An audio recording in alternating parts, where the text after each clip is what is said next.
नमस्कार, मैं सुशील कुमार जोशी, नवी मुंबई, पनवेल, महाराष्ट्र, बड़ाबे, पिथौरागढ़, उत्तराखंड। आज मैं जहां हमारे प्रिय मित्र छोटे भाई सुरेश काला जी से मेरी मुलाकात हुई और आज सुरेश काला जी से जिज्ञासा हुई कि कौथिक के बारे में जानकारी किया जाए, गढ़वाल से, देहरादून से मुंबई आने का सफ़र उनका जाना जाए। और मैं भाई से निवेदन करूंगा कि आप जो अपनी जर्नी और आपका ये जुनून। नमस्कार, मैं सुरेश काला। आज जोशी जी मुझे यहाँ पर खारघर में तुलसी हाइट्स, तुलसी स्टेट एजेंसी, एक हमारे मित्र हैं, उनके दुकान में मिल गए। तो जोशी जी को बड़ी जिज्ञासा है। जोशी जी हमारे साथ में एक्चुअली कौथिक से जुड़े रहे हैं, पर उससे पहले कहानियाँ, बहुत सारी कहानियाँ बनी हैं। तो मैं क्योंकि शुरू से जुड़ा हुआ हूँ, तो सबको ऐसा लगता है कि बाबा ये क्या हुआ, आज कौथिक इतना बड़ा ब्रांड बन गया है, इसकी शुरुआत कैसे हुई, कहाँ हुई।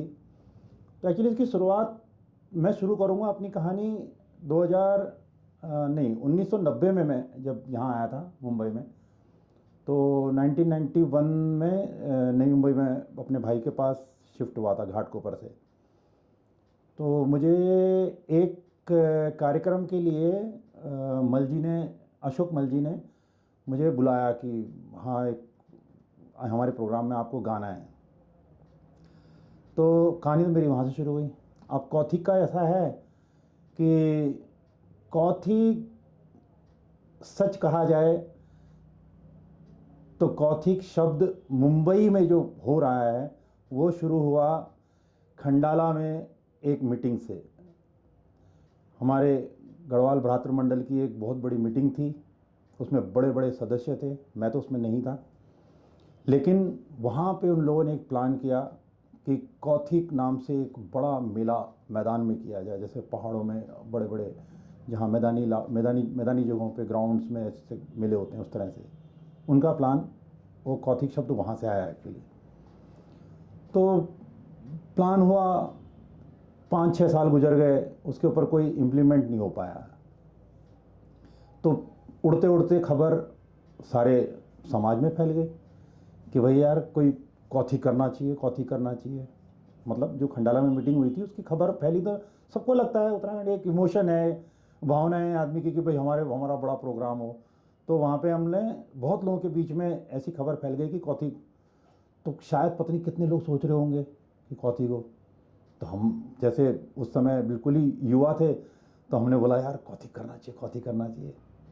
तो मुझे याद आता है कि एक दिन नेरुल नई मुंबई में एक वहाँ के नगर सेवक हैं नामदेव भगत, उनका हर साल एक मेला लगता है।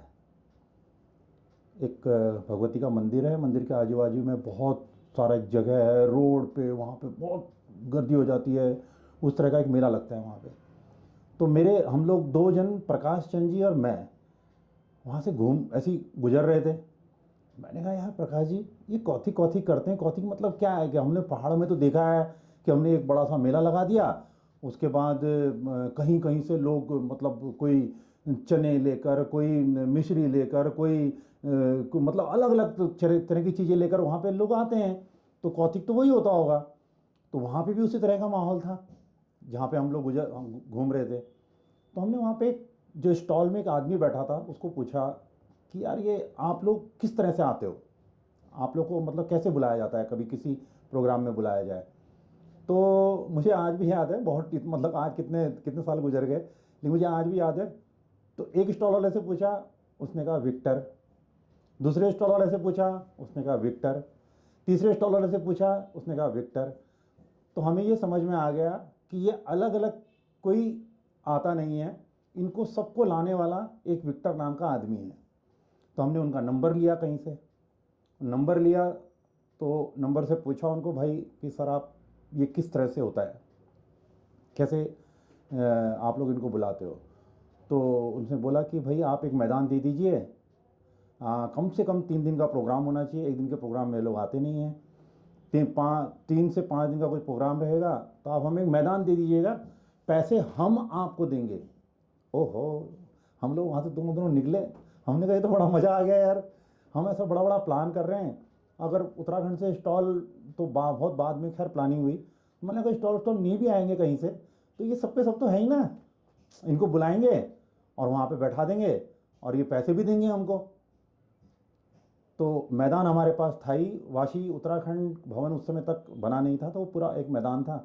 और मैंने कहा मैदान हमारे पास, हम दोनों ने सोचा मैदान हमारे पास, ये स्टॉल वाले यहाँ से हम लोग को मिल ही रहे हैं, अब चाहिए क्या हमको। तो बोला यार ठीक है, हम किसी को ये बात किसी मतलब और किसी लोग के सामने रखेंगे किस तरह से हम ये लोग कर सकते हैं। तो अब ऑब्वियसली हमको एक ऐसा आदमी चाहिए था जो स्टार्टिंग के लिए पब्लिसिटी वगैरह वगैरह वगैरह वगैरह के लिए हमको कुछ थोड़ी सी मदद कर सके। तो दिमाग में फिर एक ही नाम आया, स्वर्गीय अशोक मल जी। हम दोनों के दोनों उनके पास गए। मैंने कहा दादा यार पब्लिसिटी के लिए पैसा चाहिए स्टार्टिंग में, बाकी थोड़ा बहुत समाज से हम लोग उठा लेंगे और देखते हैं कि किस तरह से क्या होता है, कैसे कैसे करेंगे। मल जी को आइडिया बहुत अच्छा लगा। मल जी उस समय तो मतलब उसके कुछ साल पहले ही ओपी बडोनी जी का यहाँ ट्रांसफ़र हुआ था नई मुंबई में। वो क्या बोलते हैं ग्रांट रोड में अपना ये उत्तराखंड टूरिज़्म का एक ऑफिस था, वहाँ पे वो कार्यरत थे। तो वाशी रहते थे। तो मल जी ने बोला यार इस मामले में बडोनी जी से मिलते हैं। तो हम तो बहुत छोटे लेवल के हिसाब से मल जी के पास गए थे। अब धीरे धीरे धीरे धीरे उसकी लेवल बढ़ने लग गया। बडोनी जी इन्वॉल्व हुए तो फिर सरकारी हिसाब से उसमें इन्वॉल्वमेंट आने लगा कि यार सरकार इस तरह से कर सकती है, सरकार उस तरह से करती है। अभी बहस ही हो रही है, आपस में डिस्कस हो रहा है। मतलब ऐसा कुछ नहीं है कि कुछ ज़मीन पे कुछ होने वाला है या कुछ होने वाला, अभी कुछ नहीं, लेकिन सबको प्लानिंग ठीक लग रही कि हाँ ये सब हो सकता है हो सकता है हो सकता है। तो मैं, प्रकाश चंद जी, मल जी और बडोनी जी, हम लोगों ने कम से कम 10 मीटिंग कर ली इस मामले में। उसके बाद मुझे याद है कि नंदादीप में वाशी में महावीर सिंह रावत जी रहते हैं, फिर वो इन्वॉल्व हुए क्योंकि उनकी मल जी, महावीर सिंह रावत जी और बडोनी जी ये एक ही संस्था से जुड़े हुए थे। उत्तरांचल पीपुल्स ऑर्गेनाइजेशन करके एक संस्था थी, उससे जुड़े हुए थे। तो बाद में डिसाइड हो गया कि चलो भाई हम लोग उत्तरांचल पीपुल्स ऑर्गेनाइजेशन के अंडर में इस कॉथी को करेंगे, ऐसा ऐसा। फिर आगे की प्लानिंग के लिए काम बहुत बड़ा था एक्चुअली, वो हम लोग छोटी प्लान लेके गए थे लेकिन वो धीरे धीरे बहुत बड़ा हो गया। तो मल जी की प्रकाश पंत जी से बहुत अच्छी उस समय पहचान थी गांव से। वो शायद प्रकाश पंत जी उनके सीनियर थे कॉलेज में, तो वहाँ से साथ में पढ़े हुए थे। तो मल जी मुझे लेके देहरादून गए, वहाँ पे हमने पूरी गवर्नमेंट से उससे, प्रकाश पंत जी उसमें सांस्कृतिक विभाग में ही थे, तो सारे काम ठीक ठाक से होने लगे। तो 2009 में ये जब कॉथी हुआ तो उस समय मैदान में, बड़ा मैदान ओपन पूरा का पूरा, सरकार से सांस्कृतिक दल आए। उन सांस्कृतिक दलों को कोई आज भूल भी नहीं सकता। मतलब उस समय इतना बढ़िया प्रोग्राम हुआ था वो। और उसी प्रोग्राम की याद आती है। तो इस बार हमने इसीलिए जो 24 से 28 हमारा इस समय का जो कौथिग है रामलीला मैदान में, उस प्रोग्राम के लिए भी पिंडर घाटी वो जो दल आया था उसको इसीलिए बुलाया है। बोला यार वो प्रोग्राम जैसा प्रोग्राम नहीं था। और एक हिल यात्रा उस समय हेमबीश जी उसको चलाते थे, इस समय शायद कोई महर जी उनके साथ में आ रहे हैं उस टीम के साथ में। तो बहुत ही भव्य प्रोग्राम हो गया। फिर बडोनी जी की उस समय बहुत पहचान थी, सोनू निगम जी को लेके आ गए, पर्वतीय नाट्य मंच उससे जुड़ा, तो उन्होंने पूरा डोली वाला जो पार्ट था उसको और भव्य बना दिया। तो ये पूरी एक्चुअली कहानी बहुत छोटे से शुरू हुई थी, नहीं एक्चुअली बहुत बड़े से शुरू हुई थी। खंडाला में बहुत बड़े बड़े लोगों ने इस कहानी को शुरू किया था। फिर हमारे जैसे दो आदमी, प्रकाश चंद जी और मैं, घूम रहे हैं कहीं रोड पे, देखा यार ऐसे ऐसे प्रोग्राम हो सकता है। फिर एकदम छोटे लेवल से, लेकिन उस सोच ने कौथी को अपने ज़मीनी हकीकत में लाके छोड़ा। इस बात का मुझे और प्रकाश जी को बहुत सुकून है, खुशी है, और थोड़ा थोड़ा कभी कभी गर्व भी होता है। गर्व भी कर लेना चाहिए अपनी चीज़ों के लिए। तो ये पूरी कौथी की कहानी है। मैं आप लोगों को इस जो 2024 का कौथिग है उसके लिए भी सारे लोगों को, सारे उत्तराखंडियों को, अपने भाई बहनों, बेटी बारियों, सबको इनवाइट करता हूँ कि 24 से 28 रामलीला मैदान में 2024 जनवरी का कौथिग हो रहा है। आप लोग ज़रूर आएँ। और अगर आपको इस कहानी से रिलेटेड कुछ भी क्वेश्चन हो तो कृपया सिर्फ मुझसे पूछें, दूसरे किसी से ना पूछें। दूसरे अगर आप मतलब दूसरे से आप पूछ सकते हैं, लेकिन आपको डाउट लगे कुछ कि भाई ये शायद ये इसमें से कुछ गड़बड़ है या कुछ है, तो आप कृपया मुझसे आकर पूछें। ये कहानी में कोई हेर फेर नहीं है, सीधी सीधी कहानी है। ये इस इंटरव्यू को लेने के लिए मैं सुशील जोशी जी का बहुत बहुत धन्यवाद करता हूँ। नमस्कार। धन्यवाद भाई, आपने जो है कौतिक शुरुआत कैसे हुआ वो तो आपने बता दिया। एक्चुअली मेरी जिज्ञासा है, आप जो है जिस तरह से मैदान में एक योद्धा की तरह डटे रहते थे, रात दिन, मतलब अपना कपड़ा गंदा हो रहा है, क्या हो रहा है, कहीं से किसी को ला रहे हैं, पानी पिला रहे हैं, ग्राउंड को साफ कर रहे हैं, पोस्टर लगा रहे हैं और गाना भी गा रहे हैं। लेकिन गाना भी गा रहे हैं आप, लेकिन जो है कि जब हम आपके उस देखिए, ऐसा है कि आज 15 साल के बाद अगर मैं कौथिग को देखता हूँ तो मैं बोल रहा हूँ, ऐसा नहीं कि सबके लिए होगा वो, मैं तो ऐसा सोचता हूँ कि कौथिग अपने आप में देवता है। वो अपने आप चल रहे हैं, कौथिग अपने आप चल रहा है और लोगों से मेहनत करवा रहा है। लोगों से मेहनत कौथिग ही करवा रहा है। मुझे आज भी याद है कि जब शुरू में कौथिग की सब ये मतलब ये शुरू हुआ 2009, तो चलो फिर वो सरकार का पूरा इन्वॉल्वमेंट हुआ, फिर एक इवेंट कंपनी भी आ गई, तो उसमें वो निकल गया कौथिग। लेकिन उसके बाद की कहानी बहुत ही संघर्षशील रही सब लोगों के लिए, सब लोगों के लिए। ऐसा नहीं है कि किसी ने मेहनत कम की, किसी ने ज़्यादा की, सब लोगों ने बहुत मेहनत की। लेकिन मुझे आज भी याद आता है कि 5,000 रुपये का चेक लेने के लिए मैं एक दिन यहाँ से कल्याण गया, स्कूटर था उस समय मेरे पास, यहाँ से कल्याण गया और इतनी खुशी खुशी जा रहा हूँ मैं, इतनी खुशी खुशी आ रहा हूँ कि अरे बाप रे, किसी ने 5,000 रुपये दे दिए। आज क्या हमें तो खैर, हमने शुरू से कभी इसका उसमें अकाउंटेबिलिटी में कभी गए नहीं और हमें मालूम भी नहीं कि क्या होता है क्या नहीं होता है। हम लोग सिर्फ कार्यकर्ता के रूप में रहे और बहुत छोटे कार्यकर्ता रूप में बहुत मज़ा आता है। तो उस समय 5,000 रुपये, आज आपको पता है कि कौथिग नहीं करते करते 60 से 70 लाख टोटल इसका बजट जाता है। तो उस समय मुझे याद है कि शायद पूरा का पूरा कौथिग मतलब बहुत कम में निपट गया था, बहुत ठीक, मतलब वो नहीं था। और हमारा अपना एक हिसाब किताब था कि इस तरह से बैनर लगेंगे, इस तरह से ये होगा। कैटरर्स लोगों ने बहुत हेल्प की है शुरू से ही। और कौथिग बना है किसी की वजह से नहीं बना, कौथिग जनमानस की वजह से बना।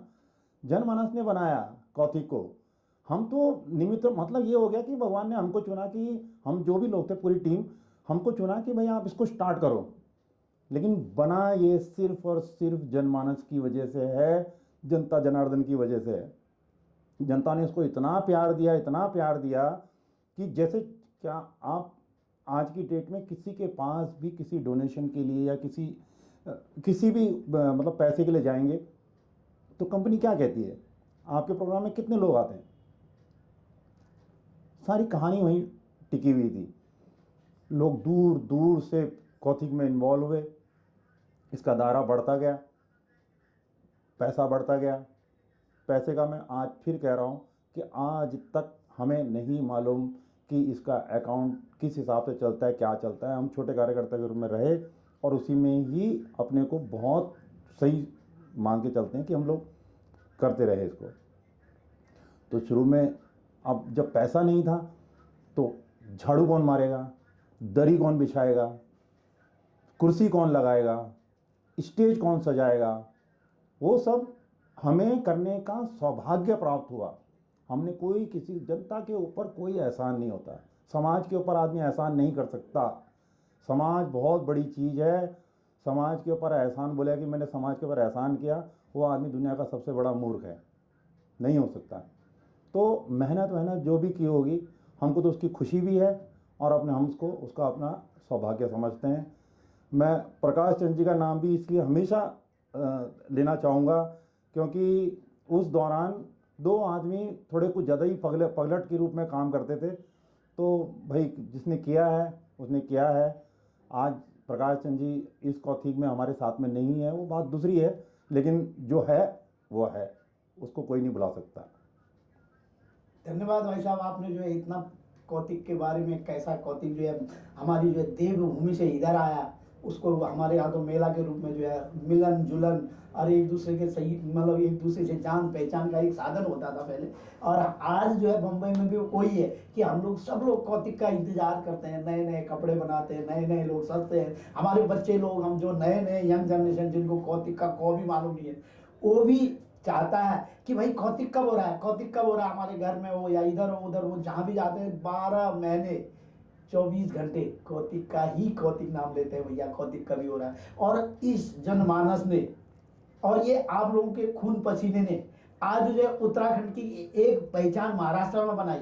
मैं तो समझता हूँ ये महाराष्ट्र में जो कौतिक करके जो शब्द है आज दुनिया के कोने कोने तक फैल गया। लोग जो है दुनिया के कोने कोने तक कौतिक कर रहे हैं।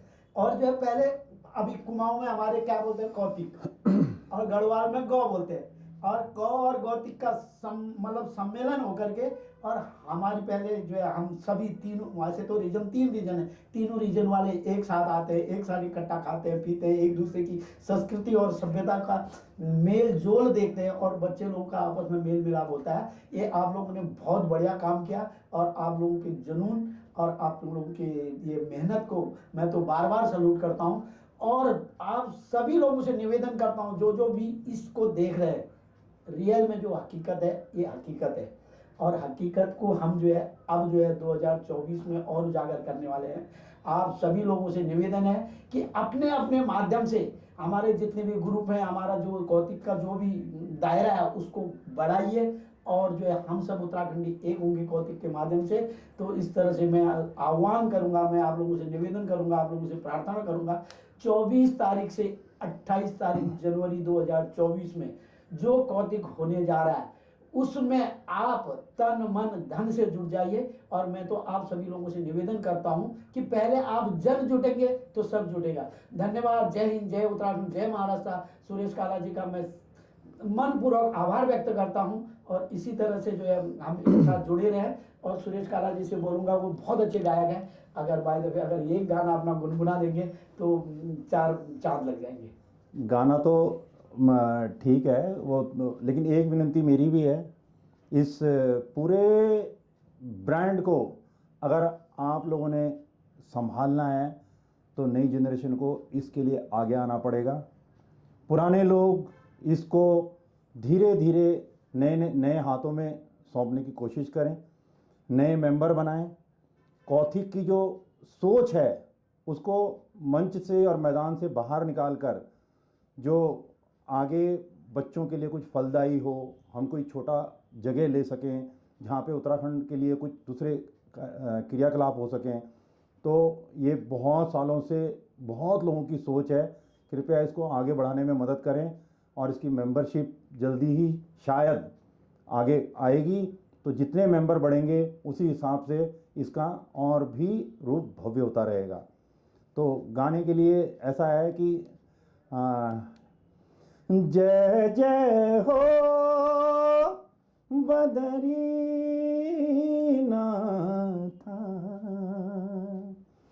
अरे जय काशी केदारा,